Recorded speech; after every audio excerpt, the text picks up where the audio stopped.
दोस्तों नमस्कार। आप सभी का स्वागत है। मैं विनोद श्रीवास्तव जॉब यूनिवर्स में आपका पुनः स्वागत करता हूं।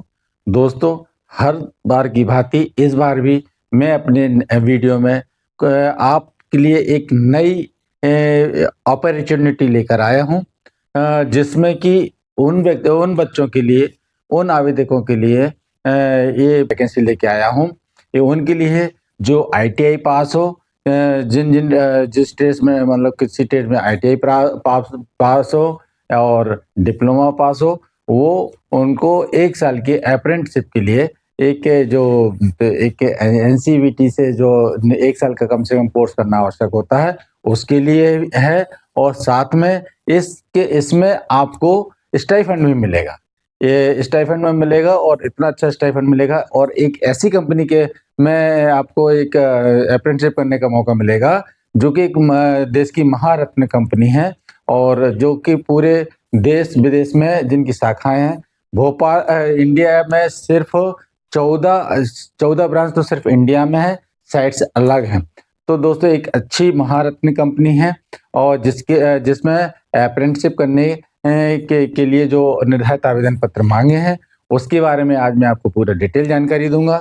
तो दोस्तों, आप तैयार हो जाइए, ध्यान से सुनिए, और मेरा ये वीडियो आप लास्ट तक देखिए, जिससे आपको पूरा जिसके बारे में इससे जानकारी मिल सके कि आपको कैसे फॉर्म भरना है, कैसे आपको आवेदन करना है, कौन कौन से आपको उसमें प्रमाण पत्र की आवश्यकता होगी, क्या मेथड रहेगा, कैसे रिटन टेस्ट होगा, इन सब की पूरी डिटेल जानकारी दूंगा। और साथ में इस वैकेंसी के बाद मैं आपको इसमें जो टेस्ट होते हैं उसमें क्या क्या पूछा जाता है, अगली सीरीज में मैं आपको ये बताऊंगा। तो दोस्तों, ध्यान से सुनिए। तो चलिए शुरू करते हैं। तो भारत हैवी इलेक्ट्रिकल यानी BHEL, जो कि भारत सरकार का उपक्रम है, और जो एक देश की महारत्न कंपनी है, तो उसमें वर्ष 2024-25 के लिए ट्रेड अप्रेंटिसशिप 1 वर्ष के लिए यानी शिक्षता प्रशिक्षण हेतु आवेदन पत्र मांगे हैं, जो कि आईटीआई वालों को आईटीआई की 2 साल की और 1 साल की करने के बाद कम से कम 1 साल का प्रशिक्षता प्रमाण पत्र आवश्यक होता है, तभी उनकी वो डिप्लोमा कंप्लीट माना जाता है। तो उसके लिए BHEL की भोपाल यूनिट ने प्रदेश के मूल निवासी, स्थानीय निवासी कैंडिडेटों से 2024-25 के लिए ट्रेड अप्रेंटिसशिप शिक्षता प्रशिक्षण हेतु आवेदन पत्र मंगाए हैं। और कौन सी ट्रेड के आवेदन पत्र मंगाए हैं, कितनी संख्या है, और क्या क्या उसमें योग्यता है, और क्या क्या निर्धारित योग्यता है, इस सब में आपको डिटेल जानकारी दूंगा। तो सबसे पहले एक मैं समरी आपको बताता हूं। देखिए, सब मैं आपको बताता हूं कौन कौन से व्यवसाय में कितनी संख्या है, कि प्रशिक्षण की अवधि कितनी है, और उसके लिए आवश्यक योग्यता मिनिमम क्वालिफिकेशन क्या है, उसके बारे में पूरी डिटेल जानकारी देता हूं। तो सबसे पहले मैं बताता हूं इलेक्ट्रीशियन के पद के लिए। इलेक्ट्रीशियन पद जो आईटीआई में 2 वर्ष का कोर्स होता है। जिन बच्चों ने इलेक्ट्रीशियन 2 वर्ष का कोर्स कंप्लीट किया हो, उनके लिए रिक्तियों की संख्या जो है वो 30 है, और इसमें प्रशिक्षण की अवधि 1 वर्ष है। इसी तरह जो फिटर में भी रिक्तियों की संख्या 30 है, और इसमें प्रशिक्षण की अवधि भी 1 वर्ष है। मशीनिस्ट कंपोजिट, इसमें रिक्तियों की संख्या 20 है, और प्रशिक्षण की अवधि भी 1 वर्ष है। और वेल्डर गैस एवं इलेक्ट्रिक में, इसमें रिक्तियों की संख्या 20 है, और प्रशिक्षण की अवधि 1 वर्ष है। तो इस तरह से इलेक्ट्रीशियन, फिटर, मशीनिस्ट, वेल्डर, इन डिप्लोमा वालों के लिए आपको 1 साल की ट्रेनिंग के लिए आवेदन पत्र मंगा है। अब इसमें वो बताता हूँ कि इसके लिए निर्धारित योग्यता क्या है। तो निर्धारित योग्यता 10वीं या हाई स्कूल उत्तीर्ण एनसीवीटी द्वारा मान्यता प्राप्त संस्था से नियमित छात्र के रूप में राष्ट्रीय व्यावसायिक परीक्षा यानी आईटीआई उत्तीर्ण की हो। 10वीं क्लास पास हो, प्लस साथ में एनसीवीटी द्वारा मान्यता प्राप्त नियमित छात्र के रूप में राष्ट्रीय व्यावसायिक परीक्षा मतलब आईटीआई परीक्षा उत्तीर्ण की हो, और जो कि मध्य प्रदेश में स्थित हो। ठीक। इसमें जनरल और ईडब्ल्यूएस एवं अन्य पिछड़े वर्ग के उम्मीदवारों के लिए राष्ट्रीय व्यावसायिक प्रशिक्षण आईटीआई में कम से कम जो 60% मार्क्स के साथ उत्तीर्ण होना चाहिए, और जबकि अनुसूचित जाति और जनजाति के उम्मीदवारों के लिए राष्ट्रीय व्यावसायिक परीक्षा में न्यूनतम 50% मार्क्स होना चाहिए। ठीक, पहली शर्त 10वीं क्लास पास हो, दूसरा 2 साल का आईटीआई कोर्स कंप्लीट किया हो, तीसरा एससी एसटी के लिए कम से कम 55% के साथ आपका आईटीआई कंप्लीट हुआ हो, और जनरल ईडब्ल्यूएस एवं पिछड़ा वर्ग के लिए कम से कम 60 कैंडिडेट जिन्होंने आईटीआई व्यक्तिगत अभ्यर्थी यानी एज ए प्राइवेट कैंडिडेट के रूप में किया हो, वो इसका मतलब यहाँ अप्लाई करने के पात्र नहीं। सीधी सी एक चीज क्लियर कराऊंगा कि जिन्होंने आईटीआई सिर्फ सरकारी आईटीआई कॉलेज से पास किया हो, वो ही इन पदों के लिए आवेदन कर सकते हैं। प्राइवेट आईटीआई से पास अभ्यर्थी इसमें आवेदन नहीं कर सकते। ऐसे अभ्यर्थी जिन्होंने 1 वर्ष से अधिक का कार्य अनुभव हो, या जिन्होंने शिक्षा अधिनियम 1961 के अंतर्गत किसी अन्य संस्थान में 1 वर्षीय सशिक्षु प्रशिक्षण प्राप्त किया हो, या प्रशिक्षणरत हो, अभ्यर्थी इस प्रशिक्षण के लिए पात्र नहीं है। अतः ऐसे अभ्यर्थियों को आवेदन करने की आवश्यकता नहीं है।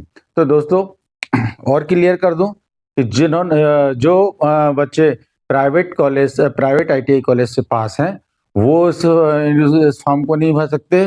दूसरा, जिन्होंने 1 साल की किसी भी अन्य संस्था से एनसीवीटी की 1 साल की प्रशिक्षण अधिनियम के तहत अगर आपने प्रशिक्षण प्राप्त कर लिया है, वो भी इसको आवेदन नहीं कर सकते हैं।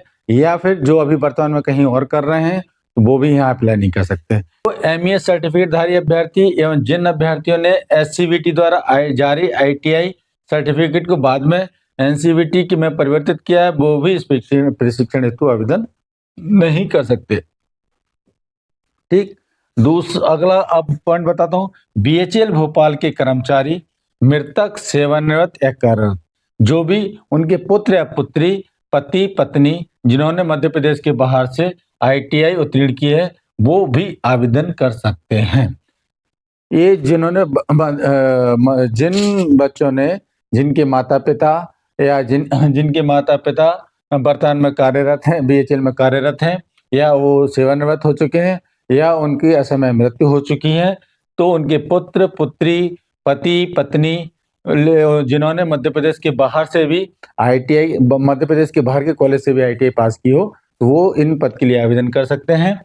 बीएचईएल भोपाल के कर्मचारी, मृतक, सेवानिवृत्त या कार्यरत के पुत्र पुत्री, पति पत्नी को न्यूनतम अंकों की बाध्यता नहीं होगी। तो बीएचईएल के कर्मचारी जो कि वर्तमान में कार्यरत हैं, सेवानिवृत्त हैं, उनके पुत्र पुत्री, पति पत्नी, इनको न्यूनतम मिनिमम क्वालिफिकेशन, मिनिमम अंक जो मांगे गए हैं, उसकी बाध्यता भी नहीं है। दूसरा, ये भी बाध्यता नहीं है कि उन्होंने सिर्फ मध्य प्रदेश से ही मध्य प्रदेश के आईटीआई से ही पास किया हो। दोनों चीज है, समझिए। नेक्स्ट है, ऐसे आवेदक जिन्होंने आईटीआई की परीक्षा वर्ष 2022 के पूर्व उत्तीर्ण किए हैं, वे शिक्षता प्रशिक्षण के लिए अप्लाई नहीं कर सकते। अतः ऐसे अभ्यर्थी आवेदन न करें। मतलब 2022 और 2022 या 2022 के बाद जिन स्टूडेंट्स ने आईटीआई पास की हो, वो ही इसके लिए इन पदों के लिए आवेदन कर सकते हैं। बीएचईएल भोपाल के कर्मचारियों के पुत्र पुत्री, पति पत्नी को आईटीआई उत्तीर्ण वर्ष में 3 वर्ष की अतिरिक्त छूट रहेगी। अर्थात जिन्होंने आईटीआई की परीक्षा वर्ष 2019 या उसके बाद उत्तीर्ण की है, वो प्रशिक्षण के लिए एलिजिबल हैं। बीएचईएल कर्मचारियों के लिए के बच्चों के लिए 3 वर्ष की एक्स्ट्रा छूट, यानी 2019 और 2019 के बाद भी यदि बीएचईएल के किसी आश्रित ने जॉब की हो, ट्रेनिंग की हो, तो वो इन आवेदन को इसमें आवेदन कर सकते हैं। ठीक है, अब आगे बताते हैं। सबसे बड़ी बात है कि इसमें जो अभी वर्तमान में इस मतलब आवेदन जो है, उसमें जो पद है उनकी संख्या घटाने बढ़ाने का अधिकार बीएचईएल के पास सुरक्षित है। अब आगे बात का, अभी मैंने आपको बताया कि क्या पद, इनमें आवेदन करने के लिए क्या योग्यता होनी चाहिए। दूसरा, कौन कौन इनको आवेदन कर सके, कौन कौन इनको किस किस शर्तों के अधीन इन पदों के लिए आवेदन कौन से स्टूडेंट कर सकते हैं। अब हम बताते हैं कि आरक्षण आयु में आरक्षण क्या है और आयु में आरक्षण क्या है और पदों के लिए आरक्षण क्या है। लेकिन इन सबको और अधिक डिटेल जानकारी जाने से पहले मैं आपसे अनुरोध करना चाहूँगा कि यदि अभी तक आपने मेरे channel YouTube channel job universe को सब्सक्राइब नहीं किया है तो उसे मेरे यूट्यूब चैनल जॉब यूनिवर्स को सब्सक्राइब करें, बेल आइकन के बटन को दबाएं। हाँ, तो अब बात करते हैं आरक्षण एवं आयु में जो छूट है सरकारी, वो उसके बारे में पूरा डिटेल आपको जानकारी देते हैं। मध्य प्रदेश सरकार के ग्रुप सी वर्ग पद के लिए की जाने वाली भर्तियों में लागू आरक्षण प्रतिशत के आधार पर कितना है वो सब डिटेल जानकारी देते हैं। आरक्षित पद में अनुसूचित जाति 15%, 15 अनुसूचित जनजाति 20%, 20 अन्य पिछड़ा वर्ग नॉन क्रीमी 15%, 15 अनारक्षित 40%, 40 ईडब्ल्यूएस आर्थिक कमजोर वर्ग 10%, 10 युक्त टोटल 100 और शारीरिक विकलांग 4% मतलब 4। आयु में छूट आरक्षित पर मतलब अनुसूचित जो पूरी और इस जो भी टर्म कंडीशन है वो मैं पूरी आपको डिटेल बता रहा हूँ, तो उसको ध्यान से देखिए। सबसे पहले सभी श्रेणी के उम्मीदवारों की कम से कम आयु है ना वो कम से कम 14 वर्ष अवश्य होनी चाहिए और उच्चतम आयु की गणना हेतु कट ऑफ दिनांक 1/11/2024 रहेगी। उच्चतम जो हाई मतलब एज है मतलब अधिकतम आयु है उसकी गणना 1/11/2024 1 नवंबर 2024 से उसकी आयु की गणना की जाएगी। दूसरा, सामान्य ईडब्ल्यूएस वर्ग के उम्मीदवारों के लिए अधिकतम आयु सीमा 27 वर्ष है, मतलब जनरल कैटेगरी और ईडब्ल्यूएस वालों के लिए एज लिमिट 27 मैक्सिमम है। बीएचईएल भोपाल के कर्मचारी जो मृतक सेवानिवृत्त कार्यरत के पुत्र पुत्री पति पत्नी के उच्चतम आयु सीमा में 3 वर्ष की छूट दी गई है। शारीरिक विकलांग आवेदकों को जिनकी न्यूनतम विकलांगता 40% है, क्षैतिज आधार पर 4% आरक्षण दिया जाएगा। लेकिन उस आरक्षण को प्राप्त करने के लिए तो अधिकारी द्वारा जिला मेडिकल बोर्ड द्वारा जारी विकलांग प्रमाण पत्र प्रस्तुत करना आवश्यक है। आर्थिक कमजोर वर्ग के आवेदक हेतु जो शासन द्वारा जारी आर्थिक कमजोर वर्ग के सभी शर्तें पूरी करते हो, मतलब ईडब्ल्यूएस की सभी शर्तें पूरी करते हो, उनको 10% आरक्षण का प्रावधान है। ठीक है, उनको भी उन्हीं सभी आवेदक को सक्षम अधिकारी द्वारा जारी आर्थिक कमजोर वर्ग प्रमाण पत्र प्रस्तुत करना आवश्यक है। आर्थिक कमजोर वर्ग के उम्मीदवारों द्वारा केवल अधिकृत अधिकारी द्वारा जारी नवीनतम प्रमाण पत्र जो 1 वर्ष से ज्यादा पुराना ना हो वही आवेदन पत्र मान्य होगा। बीएचईएल भोपाल के कर्मचारी मृतक सेवानिवृत्त कार्यरत के आश्रित पुत्र पुत्री पति पत्नी के लिए अधिकतम 20% आरक्षण रिक्तियों में है। शिक्षता अधिनियम के लिए शिक्षता प्रशिक्षण के लिए चयन पात्र उम्मीदवारों द्वारा लिखित परीक्षाओं के प्राप्त अंकों के आधार पर तैयार वरीयता सूची मेरिट लिस्ट के अनुसार ही उनका चयन किया जाएगा। ठीक है, ये इंपोर्टेंट ध्यान रखिए कि जो रिटन टेस्ट होगा, रिटन टेस्ट का जो मेरिट लिस्ट बनेगी उसी के हिसाब से आपका चयन किया जाएगा। चयन एवं लिखित परीक्षा की पूरी डिटेल जानकारी के लिए आपको क्या हो बीएचईएल की वेबसाइट bhl.bpl.com/bpl वेब न्यूज/careers/index.html पर उपलब्ध होगी और किसी भी तरह की कोई और कहीं से कोई सूचना नहीं दी जाएगी, उसी पर आपको पूरी जानकारी मिलेगी। ठीक, अब बात करें इसमें स्टाइफंड के बारे में, तो कौशल विकास उद्यम मंत्रालय भारत सरकार की अधिसूचना के अनुसार दिनांक 25 सितंबर 2019 के अनुसार ही स्टाइफंड आपको मिलेगा। जो इसके अतिरिक्त और कोई लाभ नहीं मिलेगा। जो स्टाइफंड सरकार द्वारा मानदेय है वो उसकी पूरा आपको मिलेगा और एक्स्ट्रा कुछ नहीं मिलेगा। लेकिन चूंकि महारत्न कंपनी है बीएचईएल, इसमें अन्य सुविधाएं हैं ऐसी हैं जिसमें कि स्टूडेंट्स का खर्च ना के बराबर होता है। हॉस्टल फैसिलिटी ऑलरेडी अवेलेबल है। आपको यहाँ खाना सस्ता है, नाश्ता सस्ता है, बाहर के अपेक्षा काफ़ी सस्ता है, जो कि अफोर्डेबल है, ज़्यादा खर्च नहीं होता है। और सबसे बड़ी बात यहाँ के प्रमाण पत्र की जो एक इमेज है वो पूरे देश में काफ़ी है। यहाँ के प्रमाण पत्र के प्राप्त करने के बाद बाहर नौकरी आसानी से मिलने के चांस रहते हैं। तो और जनरल जो इंस्ट्रक्शन है उसके बारे में आपको पूरा बताता हूँ। सबसे पहले कैंडिडेट के लिए यही है कि कैंडिडेट पूरा फॉर्म डिटेल सुन लें, पढ़ लें, देख लें, उसके बाद ही फॉर्म भरें। ओके, अगर वो योग्यता रखते हो, पूरी वो योग्यता फुलफिल करते हैं, वो तभी अप्लाई करें। और दूसरा, सभी इस अप्लाई करने से पहले जो भी स्टूडेंट अप्लाई करेंगे उनको वैलिड आईडी हो, वैलिड मोबाइल नंबर होना चाहिए। अभ्यर्थी को कम से कम ये दोनों चीज़ों को 6 माह तक संभाल के रखना है, क्योंकि पूरा बीएचएल द्वारा पूरा पत्राचार उसी मोबाइल नंबर में एसएमएस के माध्यम से या मेल के माध्यम से उसकी ईमेल पर भेजा जाएगा। ठीक। बीएचएल भोपाल के लिए ऑनलाइन आवेदन पत्र भरते समय आईटीआई के सभी सेमेस्टर में अर्जित अंकों को जोड़कर प्राप्तांक में भरें तथा सभी सेमेस्टर के अधिकतम अंकों को जोड़कर अधिकतम अंक कॉलम में भरें। वे अभ्यर्थी जिनका बोर्ड द्वारा कोई हाई स्कूल 10th क्लास में सीजीपीए ग्रेड प्राप्त हुआ है, ऐसे अभ्यर्थी बीएचएल भोपाल के लिए ऑनलाइन आवेदन पत्र भरते समय 10वीं के अधिकतम अंक कॉलम में 10 और प्राप्त सीजीपीए भरें। अन्य अभ्यर्थी अधिकतम अंक एवं प्राप्तांक भरें। ठीक। दूसरा, अनुसूचित जाति जनजाति पिछड़ा वर्ग ईडब्ल्यूएस शारीरिक विकलांग उम्मीदवार अपनी अपनी श्रेणी ध्यानपूर्वक भरें और उनके द्वारा जो जानकारी भरी जाएगी वही अंतिम मानी जाएगी और उसमें किसी तरह का परिवर्तन नहीं किया जा सकेगा। रिक्तियों की संख्या टेंटेटिव है तथा समीक्षा के दौरान यह संख्या परिवर्तित भी की जा सकती है।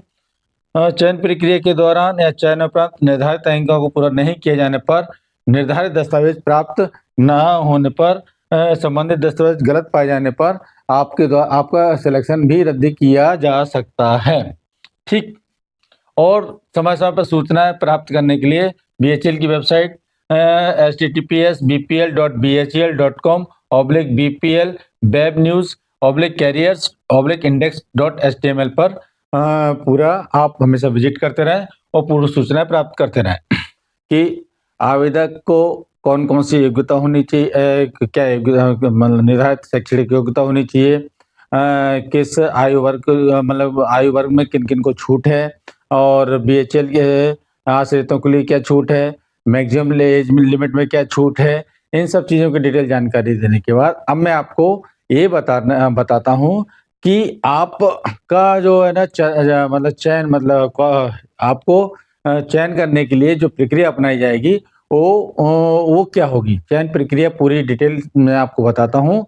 उसके लिए 4 चरण में आप उसे बांट सकते हैं। तो मैं चरण बाई चरण आपको बताता हूँ कि आपको कैसे आपको प्रोसेस पूरा करना है और आपका सिलेक्शन कैसे हो सकता है। उसके बारे में जानकारी देने से पहले मैं बोलूँगा कि जो बच्चे जिन्होंने आईटीआई कर ली है और इसकी अप्रेंटिसशिप की एग्जाम की तैयारी चाहते हैं तो मेरे को व्हाट्सएप नंबर पे आप लिख के भेज सकते हैं। मैं आपको मैथ, ड्राइंग, इलेक्ट्रिकल से संबंधित पूरी इलेक्ट्रिशियन से संबंधित पूरी बुक्स और ऑब्जेक्टिव टाइप क्वेश्चन की बुक्स कैसे क्वेश्चन आते हैं, कि कौन सी बुक पढ़नी चाहिए, इन सब की पूरी डिटेल जानकारी आपको दे सकता हूँ। तो दोस्तों, यदि आपको इन सब चीज़ों की जानकारी चाहिए तो आप मेरे को व्हाट्सएप नंबर पर और या फिर मेरे यूट्यूब चैनल के पर कमेंट्स करें। तो आपको जो भी जानकारी चाहिए मैं आपको उपलब्ध करूँगा। चलिए आगे बढ़ते हैं। अब सबसे पहले जो प्रथम चरण की बात करूं तो आपको प्रथम चरण में क्या करना है। सबसे पहले जो अप्रेंटिसशिप की साइट्स है उस पर आपको रजिस्ट्रेशन करना है। तो कैसे करना है वो मैं आपको बताता हूं। आवेदक को www.apprenticeshipindia.gov.in पर जाकर रजिस्ट्रेशन करना है तथा अपना पूरा प्रोफाइल में जो भी जानकारी उसमें मांगी गई है वो आपको पूरा भरना है। ठीक। दूसरा, रजिस्ट्रेशन जब हो जाए तो जब प्रोफाइल में रजिस्ट्रेशन जब होगा तो उसमें एक आपको रजिस्ट्रेशन नंबर प्राप्त होगा। जो आगे के लिए आवश्यक है, इसलिए वो रजिस्ट्रेशन नंबर आप एक पेपर पे लिख लें। उसके बाद द्वितीय चरण में आपको क्या करना है वो बताता हूँ। द्वितीय चरण में अप्रेंटिसशिप साइट में फिर आवेदन करना है। फिर दोबारा आप www.apprenticeship.india.gov.in पर लॉगिन करें। उसके बाद एस्टेब्लिशमेंट सर्च पर Bharat heavy electrical limited Bhopal, registration number E0520230398 को सर्च करें। एक बार ध्यान रखिए, www.apprenticeship.india.gov.in पर जाकर लॉगिन करना है आपको। उसके बाद Bharat heavy electrical limited Bhopal, registration number EO520398 को सर्च करें। Bharat heavy electrical limited Bhopal की लिंक सर्च करने पर मिल जाएगी।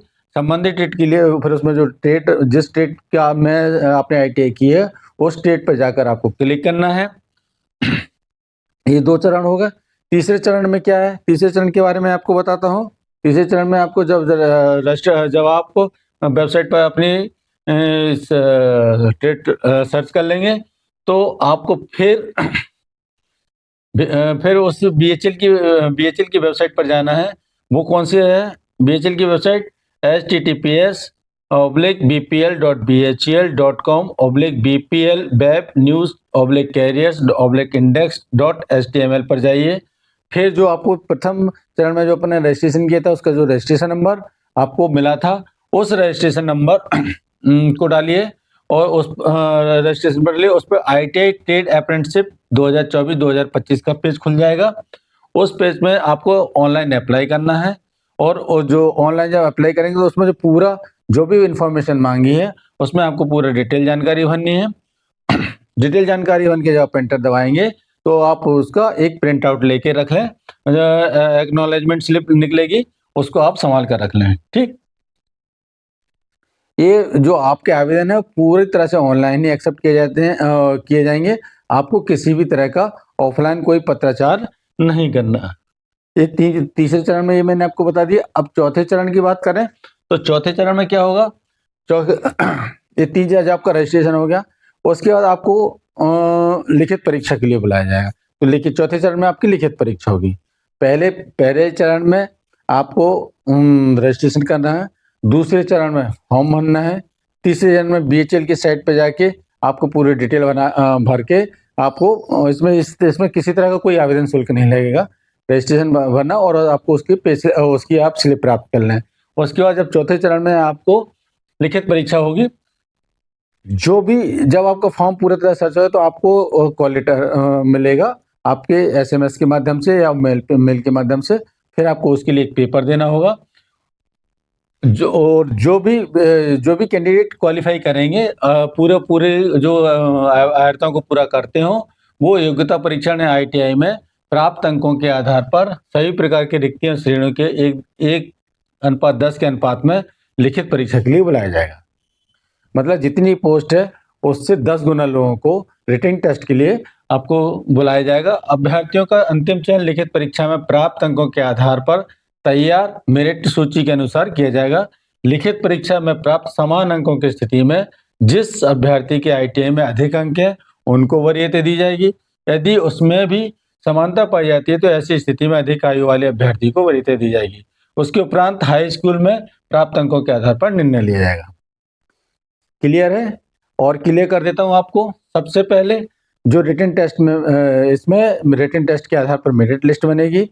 उस मेरिट लिस्ट में जो टॉप में कैंडिडेट होंगे उनको बुलाया जाएगा। यदि उनमें कुछ लोगों में मतलब किसी 2 कैंडिडेट में या और अन्य कैंडिडेट में अंकों में समानता आती है, रिटन टेस्ट के अंकों में समानता आती है, तो सबसे पहले किसको माना जाएगा?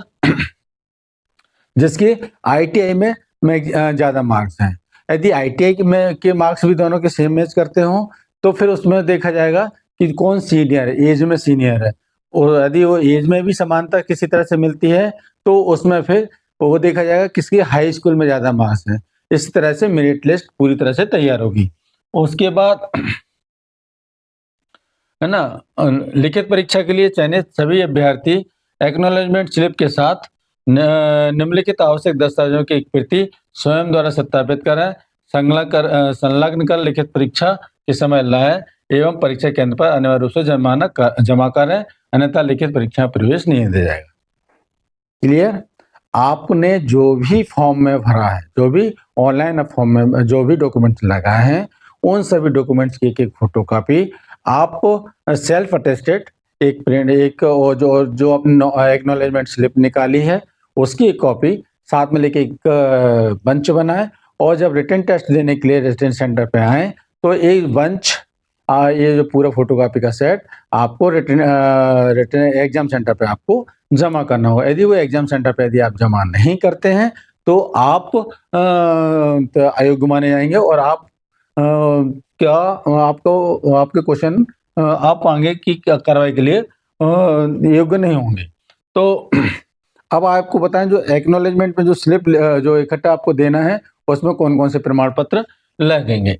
10वीं कक्षा का प्रमाण पत्र या अंक सूची, शैक्षणिक योग्यता के प्रमाण पत्र अंक सूची 10वीं और 12वीं में 12वीं या स्नातक जो भी आपने उस समय तक पढ़ाई की हो, ITI और NTC प्रमाण पत्र की अंक सूची सहित सभी सेमेस्टरों की अंक सूची मार्कशीट, मध्य प्रदेश का मूल निवासी प्रमाण पत्र, आधार कार्ड की प्रति, अनुसूचित जाति जनजाति यदि आप हो तो उनका उसका प्रमाण पत्र, EWS प्रमाण पत्र यदि आप हो तो EWS का प्रमाण पत्र, वो भी 1 साल से ज़्यादा पुराना नहीं होना चाहिए। EWS नॉन क्रीमी लेयर जाति प्रमाण पत्र, यदि आप उस कैटेगरी में आते हो तो शारीरिक विकलांग उम्मीदवार का प्रमाण पत्र, यदि आप उस कैटेगरी में आते हो। BHL भोपाल के कर्मचारियों के पुत्र पुत्री पति पत्नी को निम्नलिखित में से कोई एक दस्तावेज भी संलग्न करना होगा। कर्मचारी यानी माता पिता पति पत्नी के मेडिकल टोकन की प्रति जिसमें आपका नाम और फोटो हो। यदि कर्मचारी माता पिता पति पत्नी की सेवानिवृत्त हो तो सेवानिवृत्ति का कार्यालय भाग 2 आदेश की प्रति के साथ में कोई ऐसा दस्तावेज जिसमें कर्मचारी माता पिता पति पत्नी के साथ साथ परिवार का संपूर्ण विवरण, नाम जन्म तिथि आदि हो, जिसमें आपका नाम भी हो, वो प्रमाण पत्र वो आपको पेपर आपको जमा करना होगा। ठीक। और फैक्स ईमेल या अन्य किसी भी माध्यम से प्राप्त आवेदन स्वीकार नहीं किया, मतलब आपको किसी तरह फैक्स करो ईमेल हो तो इस तरह से आवेदन आपका एक्सेप्ट नहीं किया जा सकता है। और जब आपने पूरा फॉर्म भरे तो लिखित परीक्षा की जानकारी कैंडिडेट को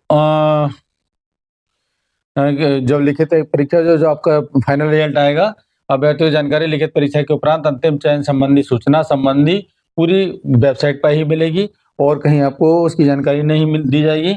अब जो लास्ट है, फाइनली एक तरह से बता दूं कि जो ऑनलाइन आवेदन भरने की जो तिथि है, आवेदन भरने का जो प्रारंभ हुआ है वो 16 नवंबर 2024 से आवेदन पत्र प्रारंभ हो गए हैं और ऑनलाइन आवेदन करने की अंतिम तिथि है वो 6 दिसंबर 2024 है। आवेदन करने की अंतिम तिथि ध्यान से सुनिए, 6 दिसंबर 2022 आवेदन करने की अंतिम तिथि है।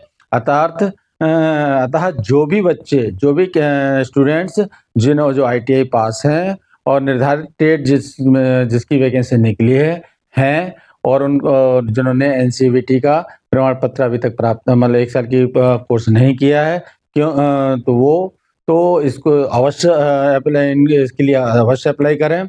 और जो भी मेरे से सहायता चाहिए, चाहे वो आप ट्यूशन के रूप में हो, फ्री ऑफ कॉस्ट दूंगा आपको जानकारी पूरी, और कोई भी मटेरियल चाहिए, कौन सी बुक पढ़नी चाहिए, कौन से कोर्स का कौन से टॉपिक पे ज़्यादा क्वेश्चन आते हैं, इस तरह की पूरी डिटेल जानकारी मैं आपको दे सकता हूं। और आगे का कोई मैं वीडियो बनाऊंगा तो इसी के कोर्स से संबंधित पूरी डिटेल आपको जानकारी दूंगा। अतः दोस्तों, यदि अभी तक आपने यूट्यूब चैनल जॉब यूनिवर्स को सब्सक्राइब नहीं किया है तो जॉब यूनिवर्स को सब्सक्राइब अवश्य कर लें और मेरे यूट्यूब चैनल पर जाकर आप मेरे द्वारा और डाले हुए वीडियो को सर्च करें, देखें और देखें कि आपको मैं एजुकेशन से लेके जॉब से संबंधित पूरी जानकारी देता हूं, बिल्कुल सही समय पर सही जानकारी देता हूं। मेरे चैनल पर किसी भी तरह की कोई फाल्स जानकारी नहीं होती, जैसे कि अन्य चैनलों पर बढ़ा चढ़ा के जो बात की जाती है मेरे चैनल पर बिल्कुल नहीं की जाती। पूरी सही जानकारी, ऑथेंटिक जानकारी दी जाती है।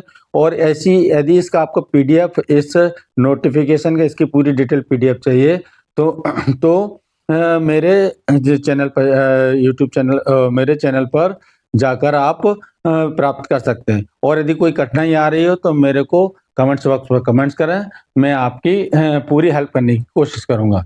तो दोस्तों इस तरह से मैं जितने ITI पास स्टूडेंट्स हैं, उन सभी को मेरी ओर से शुभकामनाएँ और मेरी इस खुद की इच्छा है कि आप लोग इस महारत्न कंपनी में यदि आपने ट्रेनिंग नहीं की है, तो इस 1 साल की ट्रेनिंग को करने के लिए अवश्य करें क्योंकि ट्रेनिंग ITI करने के बाद ट्रेनिंग करना कंपल्सरी होता है, तभी आपका कोर्स कंप्लीट माना जाता है। तभी आप कहीं किसी सरकारी या प्राइवेट नौकरी के लिए एंटाइटल होंगे।